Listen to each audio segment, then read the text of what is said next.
తెలంగాణ ఉద్యమం మొదలైనప్పుడు ఒక వారం ముందు వార్త అనే దినపత్రికల ఆదివారం పుస్తకం మీద తెలంగాణ ఉద్యమం మళ్ళీ రాబోతుందా, దీనికి తెలుగుదేశం పార్టీలో ఉన్న ఒక ఎమ్మెల్యేనే నాయకత్వం వహించబోతుందా అనే వార్త ప్రచురించిర్రు. అది పట్టుకొని నేను ఎక్కడ స్టార్ట్ అవుతుంది ఎక్కడ పోతుందని చెప్పి నేను పోవడం జరిగింది. నేను 27 ఏప్రిల్ 2001 నాడు ఏ రోజైతే పార్టీ ఆవిర్భావం జరిగిందో ఆ ఆవిర్భావ సభలో నేనున్న మొట్టమొదటిసారి నేను కేసీఆర్తో కలవడం జరిగింది. ఆ రోజు అప్పటి నుంచి నన్ను తమ్ముడు అంటాడు, నేను అన్న అంటూ ఉంటా. అయితే మేము మొదలైన రోజు ఈ తెలంగాణ రాష్ట్రానికి ఉద్యమంలో ఎవరు కూడా పెద్ద వ్యక్తులు అంటే పెద్ద నాయకులు డబ్బుగల్లోళ్ళు ఎవరు రాలే. మేము ఒక కార్యక్రమం చేస్తే మాకెవరు ఛాయ్ తాగిపిస్తారా అని చూస్తున్న రోజులు అవి. ఛాయ్ తాగిపించే కెపాసిటీ కూడా మా లోపల ఎవరైతే ఉద్యమంలో పాల్గొంటున్నారో వాళ్ళు అందరికీ ఒక 20 మందికి 100 మందికి ఛాయ్ తాగిపించే కెపాసిటీ లేనోళ్ళం, డబ్బు లేనోళ్ళం, అధికారం లేనోళ్ళం, పదవులు లేనోళ్ళం, మేము జెండవట్నం, మేము అడ్డగుట్టోళ్ళం. ఈ రాష్ట్ర తెలంగాణ సాధన ఉద్యమంలో మొత్తం 10 జిల్లాలల్లో హైదరాబాద్ ఈ తెలంగాణ రాజధాని కాబట్టి అప్పుడు ఆంధ్రప్రదేశ్ రాజధాని, మరి తెలంగాణ హైదరాబాద్లో ఉద్యమం లేదు అని చంద్రబాబు మాట్లాడుతుండే. హైదరాబాదు ప్రజలు తెలంగాణ వద్దంటున్నారు అని మాట్లాడుతుండే.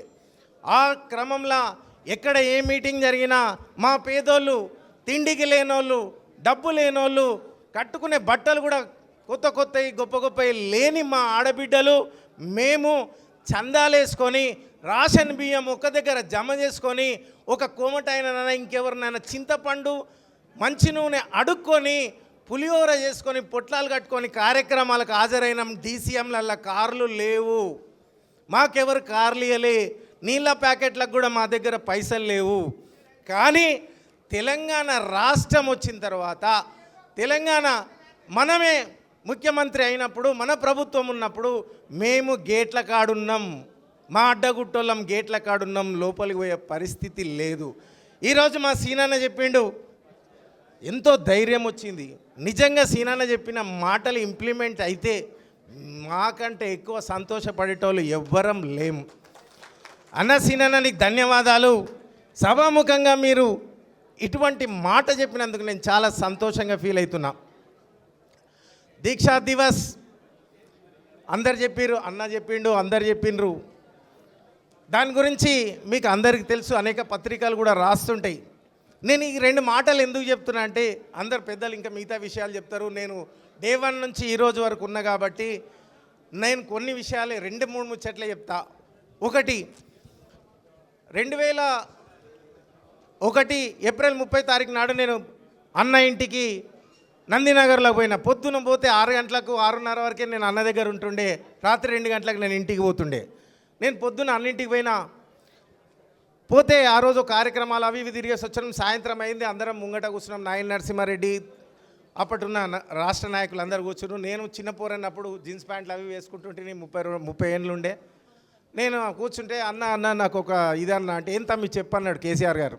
అంటే అన్న, డబ్బు ఉన్నోళ్ళు, అధికారంలో ఉన్నోళ్ళు, పెద్ద పెద్దోళ్ళంతా మన పార్టీలకు వస్తలేరన్నా. నిన్న చంద్రబాబు నాయుడు గారి జన్మదినం జరిగింది, పేపర్లల్లో అన్ని యాడ్లు వచ్చినాయి, మనకు ఎటువంటి ప్రచారం జరుగుతలేదు. ఏదన్నా తెలుగుదేశం పార్టీ కార్యక్రమం జరిగితే వీధులన్నీ పచ్చతోరణాలు కడుతుర్రు, మనం ఒక తోరణం కట్టే కెపాసిటీ మన దగ్గర లేదు. ఇంత పెద్ద రాజ్యాన్ని మనం సాధించాలంటే అంత పెద్ద శత్రువుని మనం ఎట్లా ఎదుర్కొంటామని నేను అడిగిన.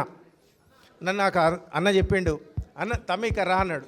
ఏందంటే అన్న ఏం చెప్పన్నా అంటే, నీకు శల్యుడు తెలుసా అన్న? ఒకటే నిమిషమే. శల్యుడు తెలుసా? శల్యుడు ఏంటంటే, శల్యుడు అంటే కర్ణుని రథసారథి శల్యుడు. శల్యుడు అంటే అనుమానం. ఆయనకు అనుమానం ఉండి ఊకే అర్జునుడు బాణం వేసేటప్పుడు అడుగుతుంటాడట, నువ్వు కర్ణుని అంటాడంట, అర్జునుని కొడతావా, నీ బాణం ఛేదిస్తుందా అది అని అంటాడట. అది దాని విషయంలో చెప్పిండు, అనుమానం పడొద్దు తమ్మి, ఇంకా పెద్ద ఉంది కథ అన్న, టైం లేదంటాడు కాబట్టి నేను షార్ట్గా చెప్తున్నా. అనుమానం మనకు ఉండొద్దు. అనుమానం ఉంటే మనం ధ్యేయాన్ని ముద్దాడలేము. కాబట్టి మనం ఎటువంటి అనుమానాలు లేకుండా మన సీనన్న చెప్పినట్టు ఇప్పుడు మనం రాబోయే కార్పొరేషన్ ఎన్నికల కార్పొరేషన్ను మనం కైవసం చేసుకోవాలి. ఎట్లొస్తుంది, రేవంత్ రెడ్డి అడ్డం పడతాడా, ఇంకా అడ్డం పడతాడా అనే అనుమానం మన లోపల ఉండొద్దు.